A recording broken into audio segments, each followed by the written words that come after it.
નમસ્કાર, સત્યમેવ જયતે લાઈવ ન્યૂઝમાં આપનું સ્વાગત છે। વડોદરાના ભાયલી વિસ્તારમાં મધરાતે થયેલા ફાયરિંગ કેસમાં પોલીસે ઝડપી કાર્યવાહી કરતા 6 આરોપીઓની ધરપકડ કરી છે। પોલીસ તપાસમાં સામે આવ્યું છે કે દારૂની પાર્ટી દરમિયાન થયેલી મજાક બાદ નશાની હાલતમાં લાયસન્સવાળી રિવોલ્વરમાંથી 2 રાઉન્ડ ફાયરિંગ કરવામાં આવ્યું હતું।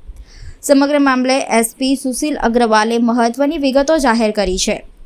એસપી સુશીલ અગ્રવાલના જણાવ્યા મુજબ ગત રાત્રે અંદાજે 1:10 વાગ્યે ભાયલી વિસ્તારમાં આવેલા અરેના 48 બિલ્ડિંગના 201 અને 301 નંબરના ફ્લેટ તરફ 2 રાઉન્ડ ફાયરિંગ કરવામાં આવ્યું હતું। ઘટનાની જાણ થતાં પોલીસે તાત્કાલિક બીએનએસની કલમ 109 તેમજ આર્મ્સ એક્ટ હેઠળ ગુનો નોંધી તપાસ હાથ ધરી હતી। તપાસ દરમિયાન નજીકની અશ્વમેઘ એપાર્ટમેન્ટમાં આવેલી ઓફિસમાં દારૂની પાર્ટી ચાલી રહી હોવાનું સામે આવ્યું। પાર્ટી દરમિયાન મિત્રોએ મેહુલ ગઢવીને મજાકમાં બંદૂક ચાલે છે કે નહીં એવો સવાલ કરતા નશાની હાલતમાં તેણે પોતાની લાયસન્સવાળી રિવોલ્વરમાંથી ફાયરિંગ કર્યું હતું। પોલીસે ઘટનાસ્થળેથી 4 કારતૂસ કબજે કર્યા છે। ફાયરિંગ કરનાર મેહુલ ગઢવી અમદાવાદનો રહેવાસી હોવાનું સામે આવ્યું છે, જ્યારે ઝડપાયેલા આરોપીઓમાં સંજય દવે ઉર્ફે RDX પણ સામેલ છે, જેના સામે અગાઉથી 15 જેટલા ગુનાઓ નોંધાયેલા છે। તપાસમાં વધુમાં સામે આવ્યું છે કે જે ઓફિસમાં પાર્ટી ચાલી રહી હતી તે જોગા ભરવાડની માલિકીની છે અને કૃપાલસિંહ નામના વ્યક્તિને ભાડે આપવામાં આવી હતી। આ ઓફિસમાં કોઈ પ્રકારનો વ્યવસાય થતો ન હોવાનું પણ પોલીસ તપાસમાં ખુલ્યું છે। હાલ પોલીસે તમામ 6 આરોપીઓની ધરપકડ કરીને વધુ તપાસ હાથ ધરી છે।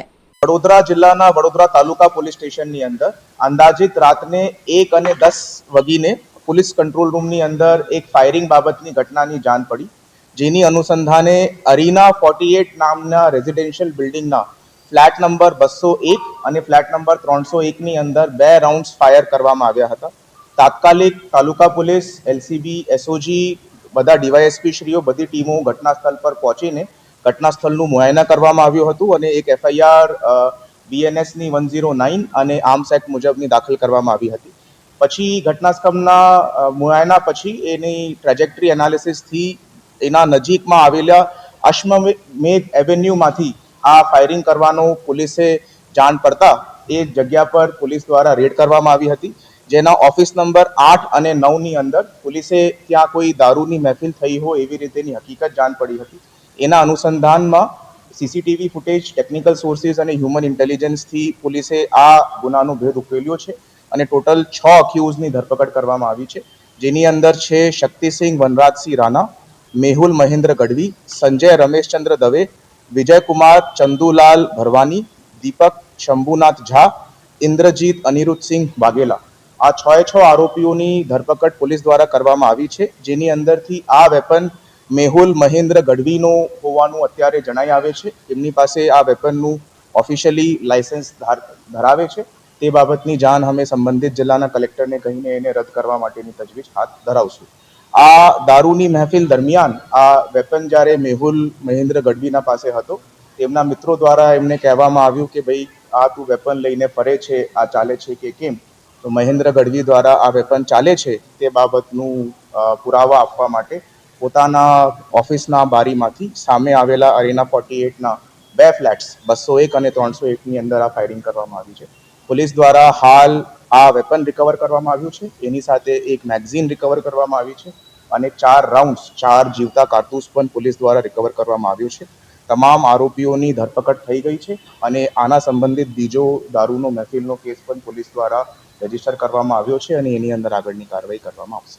ના, આવડું કોઈ લાગતું નથી કે કોઈ કારણવશ એમના ફ્લેટ ઉપર ફાયરિંગ કરવામાં આવ્યું હતું, એવું અત્યારે હાલ પૂરતું ઇન્વેસ્ટિગેશનમાં સામે નથી આવ્યું। જો ઓફિસ છે તે મૂળ ભાડુઆત જોગાભાઈ ભરવાડના નામે હતું, એમને એમના મિત્ર કૃપાલસિંહને આપેલું હતું અને આ જો આરોપી છે શક્તિસિંહ રાણા, તે કૃપાલસિંહના મિત્ર તરીકે તે જગ્યાનો ઇસ્તેમાલ કરતો હતો। Firing accuse number 2 Mehul Mahendra Gadhvi દ્વારા કરવામાં આવ્યું। 2 રાઉન્ડ એમને દ્વારા ફાયર કરવામાં આવ્યું। એ ભાડુમાં લઈને રાખેલી છે, ભાડુઆત તરીકે। એ અત્યારે આ લોકો ત્યાં ઓફિસનું જો છે મહેફિલ માટે ઇસ્તેમાલ કર્યું છે એવી રીતે જણાઈ આવ્યું છે। આ કોઈ આ લોકોમાંથી એ ત્યાં વ્યવસાય કરતા હતા કે નહીં એ હાલ પૂરતું પ્રાથમિક દૃષ્ટિઓથી જણાય। હા, ભાડા કરાર છે અને એમની અંદર તમામ દ્વારા પોલીસ દ્વારા પૂછપરછ કરવામાં આવશે. એ ચકાસણી કરવામાં આવશે. ગુજસીટોકના કાયદા હેઠળ કન્ટિન્યુઇંગ ઓર્ગેનાઇઝિંગ ક્રિમિનલ એક્ટિવિટી હેઠળની પરિભાષા સેક્શન 2C મુજબ અગર આ જોગવાઈની અંદર ફિટ થતા હશે તો ડેફિનેટલી પોલીસ દ્વારા સંબંધિત સેક્શન્સનો એની અંદર ઉમેરો કરવામાં આવશે. એ અત્યારે તપાસનો વિષય છે, એ ચાલુ છે. એ અત્યારે આર્મ્સ એક્ટના ગુના પછી અમે મહેફિલના ગુનાની કાર્યવાહી કરાવશું. તો એ FIR રજીસ્ટર થઈ ગઈ છે. આના પહેલા આર્મ્સ એક્ટના અમે રિમાન્ડ મેળવશું અને પછી બીજા ઓફેન્સની અંદર કાર્યવાહી કરવામાં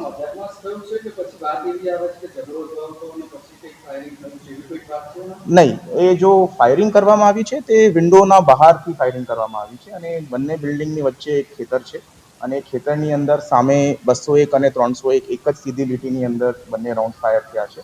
હાલ પૂરતું કે જેના ઘરે આ ગોળી લાગી છે એમની સાથે આ 6 આરોપીઓ પૈકી કોઈનું પણ કોઈ પણ જાતનું કમ્યુનિકેશન થયું હોય કે કોઈ પણ જાતનું ઝઘડું થયું હોય એ અત્યારે પ્રસ્થાપિત થતું